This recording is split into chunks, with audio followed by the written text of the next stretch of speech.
It's been said that lightning never strikes in the same place twice. But what happens when lightning repeatedly strikes the same person over and over again? That's what happened to Roy Sullivan, the man struck by lightning 7 times. It all started on June 1948 in Roanoke, Virginia. One night, 27-year-old Roy was working security at the Jefferson National Forest. He was guarding against timber thieves, those who illegally cut down trees and steal them. It was his job to stop them. But one night, something else happened. A severe thunderstorm rolled through. Suddenly, a bolt of lightning struck him right next to the tower he was working in.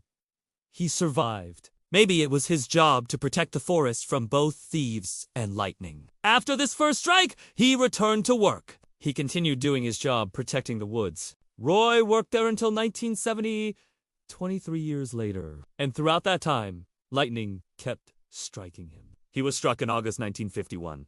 He was struck on July 1957. He was struck again in 1961, 1963, 1966, 1969, and finally another time in 1970. 7 times in total. Now, for some quick math. That's about 1 strike every 2.5 years. And that doesn't even include the near strikes. Once while chopping wood, once while using a phone, and another time while sitting in a car. 7 strikes and several close calls. Each strike had its own unique circumstances and location, but they were not random.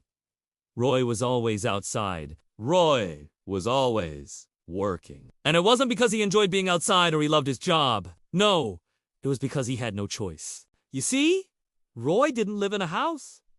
He lived in a tent. After his first strike, he lost his job. No longer able to work in forestry, he became homeless. He survived by sleeping outdoors and panhandling for food. And the ironic thing is, he could have used his fame to get ahead. You see, after the second strike, newspapers started writing about him. They called him the human lightning rod. People sent him money. The Red Cross offered him aid, but he turned it all down. Perhaps he didn't believe in accepting handouts. Perhaps he just wanted to be left alone. He was already famous within the small town. Outside Roanoke, nobody knew who he was. So why did it keep happening to him? Well, he was certainly struck at random. But the reason he was struck at random was because he was homeless. So the answer is simply, he was homeless and unlucky. Well, it's hard to explain why he was struck so many times. What we do know is how he survived. Each strike broke bones, burned muscles, and ruptured organs, yet each time, he was able to walk away. After the 4th strike, doctors told him he was lucky to be alive. They said he should consider himself dead and thanked God he was still conscious. Doctors attributed his survival to his thin clothing, which allowed his body to discharge electricity faster. While it sounds unbelievable, think about it. If he wore a thick coat, maybe he would have died. But because he was poor and the weather was warm, he wore little to no clothing. This saved his life. Yet it still seems almost too perfect to be true. After all, how likely is it that someone is struck by lightning 7 times? Especially in the same place. The truth is, it's extremely unlikely. In fact, odds are 9,243,600 to 1. Yes, 9 million to 1. With odds like that, it's better to say that it's impossible.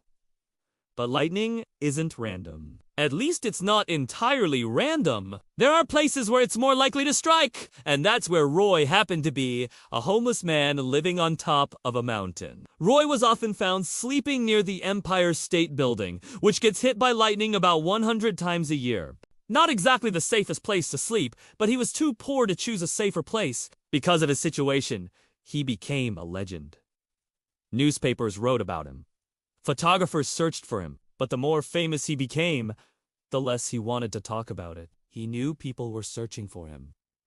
Because he was a freak show, a human oddities attraction. He didn't want to be exhibited like some kind of circus animal. In fact, he refused to cooperate with one photographer named Lee Bowling. Lee traveled around the country looking for him. Eventually, he found Roy and asked him for an interview. Roy agreed but didn't follow through. As Lee waited, he saw Roy approach a cliff and jump off. It looked like Roy was going to take his own life. But then suddenly he turned and started running back. When Lee arrived, Roy claimed that he was going to throw a rock off the cliff, not end his life. The two argued back and forth until Roy slapped Lee and ran off. Later, Roy told him he had enough of people exploiting him. He told Lee that he wasn't a curiosity or a sideshow. He was a human being. But what happened to him after that? Well, we don't know for sure, because after refusing to speak with Lee, he disappeared. One day, in 1983, a woman contacted Lee. She introduced herself as Roy's niece, and she shared some news. Roy had passed away. He died peacefully in a hospital bed, far from the streets where he used to sleep. At the time, he was receiving disability benefits. His family took care of him, not because he was a freak show, but out of love. No doubt, Roy felt blessed to finally have a support system after spending decades alone. He was struck by lightning 7 times and survived. He lived long enough to receive medical attention, to be cared for, to be treated like a human being. He was found by a doctor who gave him the name Roy Sullivan. We don't know much about his early life, but we do know that he came from a large family with 11 siblings. Unfortunately, as a young boy, his father passed away, leaving them without any financial support. Young Roy did everything he could to help out, including dropping out of school in the 8th grade. He tried farming, factory work, even military service, but nothing seemed to last. Eventually, he became a forest ranger, and that's where he gained his nickname. After his 7th strike, he was done being outside. He moved to Beckley, West Virginia. There, he married a woman named Helen Viola. Together, they had a son. Roy stayed indoors, away from windows and electrical appliances.